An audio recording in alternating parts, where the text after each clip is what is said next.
بسم اللہ الرحمن الرحیم۔ سامعین کرام، مارکہ موتا میں جو عیسائیوں کے ساتھ مسلمانوں کے 3000 کے لشکر کو پیش آیا اور عیسائیوں کی 2 لاکھ کی فوج تھی، اور مسلمانوں نے جب جنگ کا آغاز کیا تو ظاہر ہے یہ کوئی مقابلہ تو نہیں تھا، ایک طرف 3000 اور ایک طرف 2 لاکھ، دوسرا گھر بھی انہی کا، علاقہ بھی انہی کا، بلقا کا علاقہ تھا، اور جو آج کل اردن کے اندر موجود ہے، اور یہ شام کے انڈر آتا تھا، اور وہاں سے فلسطین بھی قریب ہے، تو وہاں پہ عیسائیوں کی حکومت تھی اور بڑی زبردست حکومت تھی، اور وہ قریب اسی دور میں وہ ایران کو بھی شکست دے چکے تھے۔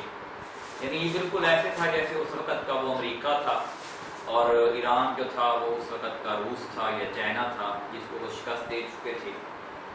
تو مسلمانوں نے جب جنگ کا آغاز کیا، فریقین آمنے سامنے ہوئے، ٹکراؤ ہوا، اور نہایت تلخ لڑائی شروع ہوئی۔ 3000 کی نفری 2 لاکھ ٹڈی دل کے طوفانی حملوں کا مقابلہ کر رہی تھی۔ عجیب و غریب مارکا تھا، دنیا پھٹی پھٹی آنکھوں سے دیکھ رہی تھی، لیکن جب ایمان کے باد بہاری چلتی ہے تو اس طرح کے عجائبات ظہور میں آتے ہیں۔ سب سے پہلے رسول اللہ صلی اللہ علیہ وسلم کے چہیتے حضرت زید بن حارثہ نے علم لیا اور ایسی بے جگری سے لڑے کہ اسلامی شہبازوں کے علاوہ کہیں اور اس کی نظیر نہیں ملتی۔ وہ لڑتے رہے یہاں تک کہ دشمن کے نیزوں میں گھس گئے اور جام شہادت نوش فرما کر زمین پر آ رہے۔ اس کے بعد حضرت جعفر رضی اللہ عنہ کی باری تھی۔ یہ حضرت علی ابن ابی طالب کے بھائی ہیں۔ انہوں نے لپک کر جھنڈا اٹھایا اور بے نظیر جنگ شروع کر دی۔ جب لڑائی کی شدت شباب کو پہنچی تو اپنے سرخ و سیاہ گھوڑے کی پشت سے کود پڑے، کوچے کاٹ دی اور وار پر وار کرتے اور روکتے رہے، یہاں تک کہ دشمن کے ضرب سے دانا ہاتھ کٹ گیا۔ اس کے بعد انہوں نے جھنڈا بائیں ہاتھ میں لے لیا اور اسے مسلسل بلند رکھا، یہاں تک کہ بایاں ہاتھ بھی کٹ گیا۔ پھر دونوں باقی ماندہ بازوؤں سے جھنڈا آغوش میں لے لیا اور اس وقت تک بلند رکھا جب تک کہ خلعت شاد سے سرفراز نہ ہو گئے۔ کہا جاتا ہے کہ ایک رومی نے ان کو ایسی تلوار ماری کہ ان کے 2 ٹکڑے ہو گئے۔ اللہ نے انہیں ان کے دونوں بازوؤں کے عوض جنت میں 2 بازو عطا کیے، جن کے ذریعے وہ جہاں چاہتے اڑتے رہے۔ اس لیے ان کا لقب جعفر طیار یا جعفر ذوالجناحین پڑ گیا۔ طیار کے معنی ہوتے ہیں اڑنے والا، اور جناحین کے معنی ہوتے ہیں بازوں والا۔ امام بخاری نے نافع کے واسطے سے ابن عمر رضی اللہ عنہ کا یہ بیان روایت کی ہے کہ میں نے جنگ موتا کے روز حضرت جعفر کے پاس جبکہ وہ شہید ہو چکے تھے کھڑے ہو کر ان کے جسم پر نیزے اور تلوار کے 50 زخم شمار کیے۔ ان میں سے کوئی بھی زخم ان کے پیچھے نہیں لگا تھا، سارے سامنے سے لگے ہوئے تھے۔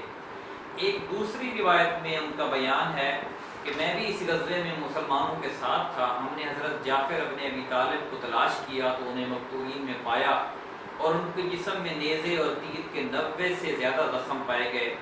نافع سے عمر کی روایت میں اتنا اور اضافہ ہے کہ ہم نے یہ سب زخم ان کے جسم کے اگلے حصے میں پائے۔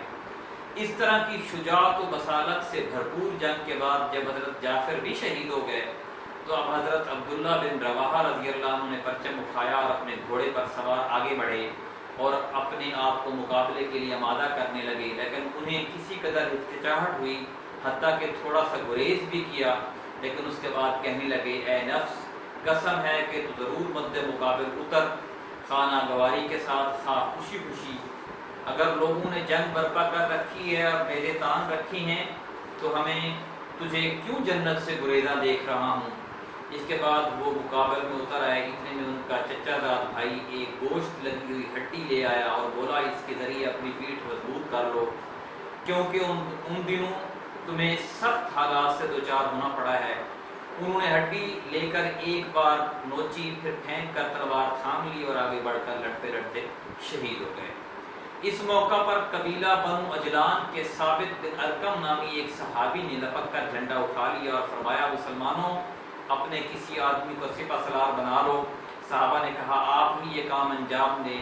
انہوں نے کہا میں یہ کام نہیں کر سکوں گا۔ اس کے بعد صحابہ نے حضرت خالد بن ولید کو منتخب کیا اور انہوں نے جھنڈا لیتے ہی نہایت پرزور جنگ کی۔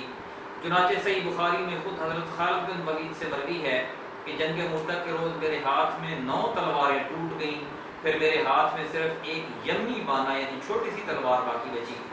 اور ایک دوسری روایت میں ان کا بیان اس طرح مروی ہے کہ میرے ہاتھ میں جنگ موتا کے روز 9 تلواریں ٹوٹ گئیں اور ایک یمنی بانا میرے ہاتھ میں چپک کر رہ گیا۔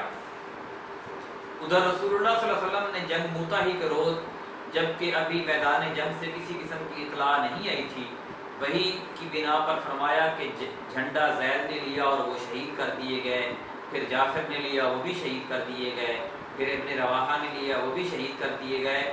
اس دوران آپ کی آنکھیں اشکبار تھیں، آنسو جاری تھے، یہاں تک کہ جھنڈا اللہ کی تلواروں میں سے ایک تلوار نے لے لیا اور ایسی جنگ لڑی کہ اللہ نے ان پر فتح عطا کی۔